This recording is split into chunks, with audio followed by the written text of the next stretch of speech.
서해 바다 특히 백령도 주변에 막대한 양의 천연가스와 석유가 매장돼 있을 것으로 추산되면서 북한 중국 당국 심지어 미국에서도 심상치 않게 움직이고 있습니다. 앞서 2018년 미국은 백령도 북부 서해안만, 북한 난로 소조선만 일대의 석유 개발을 미국 당국이 협력해 개발하기로 했으나 무산됐습니다.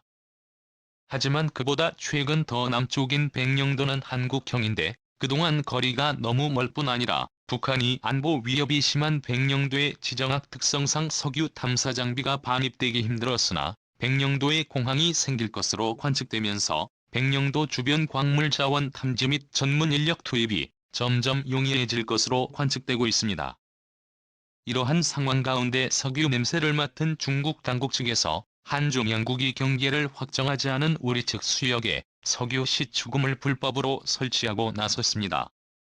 국토전략局중국이 한국 바다에 석유 시추공을 꼽자 당장 철거하지 않으면 폭파시키겠다고 엄중 경고가 나와야 한다는 목소리가 높아지고 있습니다. 지난 3주 전 서해 바다에서 한미연합군이 항공모함을 동원한 해상공중훈련을 진행한 이후로 중국 당국이 서해에 우리나라 제2관구의 석유 시추공을 꼽았습니다. 나날이 높아져가는 석유와 천연가스를 채굴하기 위한 시설로서 서해 바다에는 이미 막대한 양의 석유가 나오고 있는 상황입니다. 중국 쪽의 바레맘과 북한 쪽의 서조선만 일대에서는 막대한 양의 석유가 채굴되면서 북한이 속만 깔고 있는 사이에 중국 당국이 모든 석유와 천연가스를 채굴해가며 서해의 알토란 같은 석유와 천연가스가 족족 중국에 의해 빨려나가는 상황입니다. 이러한 상황에서 아직 경기가 미확정된 우리 바다인 제2관 곧 수역 바로 앞에 중국 측에서 이번엔 제대로 석유 시추공을 꽂고 있는 상황입니다. 우리가 여러 차례 항의를 했으나 완전히 무시하고 석유를 채굴해 가겠다는 겁니다. 때문에 일각에서는 즉각 철거하지 않으면 현무미사일을 동원해 폭격을 해야 한다는 목소리가 높아지고 있습니다. 군사적으로 나와야 한다는 이유는 이곳이 아직 경계가 없는 잠정 수역 즉 우리의 바다로 볼 수 있을 뿐 아니라 중국은 석유 시추 장비를 군사시설 오프쇼어로 활용해 한미연합 당국의 군사활동 동태를 감시하고자 한다는 보고가 나오고 있기 때문입니다. 이러한 중국 측의 시설을 철거하지 않으면 각종 사드와 같은 군사장비 레이더를 동원해서 우리나라 산업시설이 밀집한 서해안 평택 일대에 집중 공격을 가할 수 있어 매우 위협적인 상황이 연출될 수 있습니다. 현재 중국 당국은 서해에 124도선을 수직으로 일방적으로 그어놓고 백령도 바로 앞바다까지 자국의 영해처럼 선을 그어버린 상황입니다. 한국이 훨씬 해안선이 복잡하고 섬이 더 많이 튀어나와 있는데 바다의 면적은 형편없이 적은 상황인데요. 중국이 인구가 훨씬 많은 이 124도 이후로는 한 채도 양보할 수 없다는 입장입니다. 124도 섬과 가까운 백령도에는 매일마다 중국 해군의 대형 군함이 등장해서 사실상의 무력 시위를 하고 돌아가는 사상 초유의 지경에 이르는 상황입니다. 전문가들은 만약에 이번 석유 시추공 사태에서 한국이 한 발 물러나거나 고개를 숙이게 된다면 한국은 백령도 앞뿐 아니라 124도선의 일렬로 중국 당국의 해상 오프쇼 감시 장비가 설치될 수 있을 것을 경고하고 나섰습니다. 해 바다는 수심이 깊지 않기 때문에 석유 시추공이라는 명목으로 124도선을 따라 일렬로 해상 말뚝을 박는 것이 가능하고 한국과 미국을 상시 감시할 수 있게 되는 상황이 만들어지고 있다는 건데요. 이미 제7관구 인근 동진 하해에서는 중국 당국의 해상 석유 시추공이 너무 촘촘하게 박혀있어 선박들의 통행까지 불편한 수준으로 밀도 높게 설치돼 있는 상황입니다. 실제 중국 당국은 한국과 미국의 잠수함을 탐지하기 위해서 이어도 근처에 5개 한중 잠정 조치 수역에 총 8개의 잠수함 탐지 장비로 의심받는 대형 부표를 설치해 국제적인 비난을 받은 적이 있습니다. 이렇게 중국이 서해를 위협하는 상황에서 백령도 비행장 건설 사업이 주목받고 있습니다. 백령도 주변은 서해에서 가장 많은 석유와 천연가스가 매장돼 있을 것으로 추산되는 지역이지만 주변에 북한과 중국이 그어놓은 124도선으로 인해 쉽게 개발이 어려웠습니다. 아직까지 몇 흔고인지도 번호도 매겨져 있지 않은 상황입니다.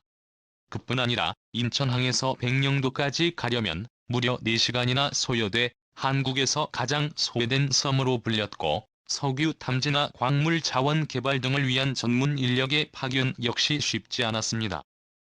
그럼에도 불구하고 백령도는 지정학적 위치 특성상 군사적으로 특별 관리되어 온 핵심적 안보 거점이었습니다. 그런데 최근 백령도의 비행장 건설 계획이 탄력을 받으면서 2025년에는 착공을 하여 2017년에 운항이 가능하도록 시도하고 있습니다. 그렇게 되면 손쉽게 서해 바다, 그 중에서도 안보 위협에 노출이 심한 서해 최북서단 지역의 안보 환경이 크게 개선될 뿐 아니라 중국 당국의 불법 시추 장비나 한미 해군의 잠수함을 탐지하는 중국의 불법 투표 등의 설치 역시 효율적으로 감시할 수 있을 것으로 관측됩니다. 무엇보다 기대되는 점은 백령도 인근 서해안만에 있을 것으로 알려진 어마어마한 양의 천연가스와 석유 자원에 좀 더 쉽게 다가갈 수 있습니다. 그동안 백령도 주변 해역에는 막대한 양의 석유 자원이 있을 것으로 예상돼 북한 쪽 수역에서는 2018년부터는 미국과 북한 당국이 함께 공동 개발을 하기로 추진하였으나 급속한 북미 관계 냉각으로 잠시 중단된 상황입니다.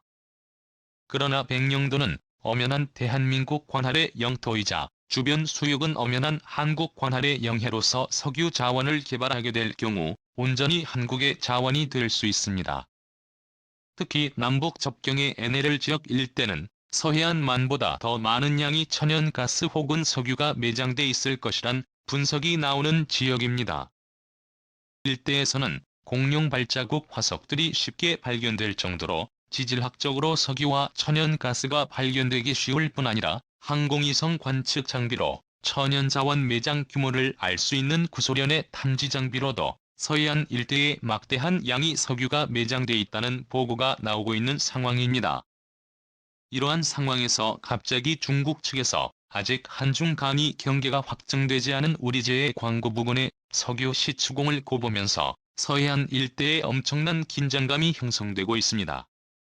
이러한 상황에서 미국 측의 항공모함 전단들이 또다시 한반도 주변으로 집결하고 있습니다. 지난 3주 전 미 항공모함을 동원한 서해안에서의 한미 연합훈련이 있은 이후 로널드 레이건 호를 비롯한 주요 항공모함들이 한반도 주변에 배치됐습니다.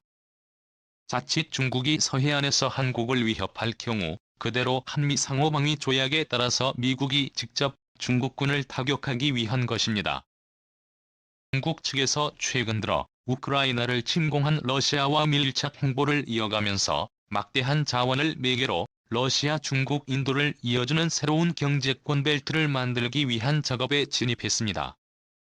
중국은 인도와 앙숙 관계이지만 위안화를 중심으로 돌아가는 달러 패권에 도전하는 자원 경제 블록을 만들길 원하고 있습니다.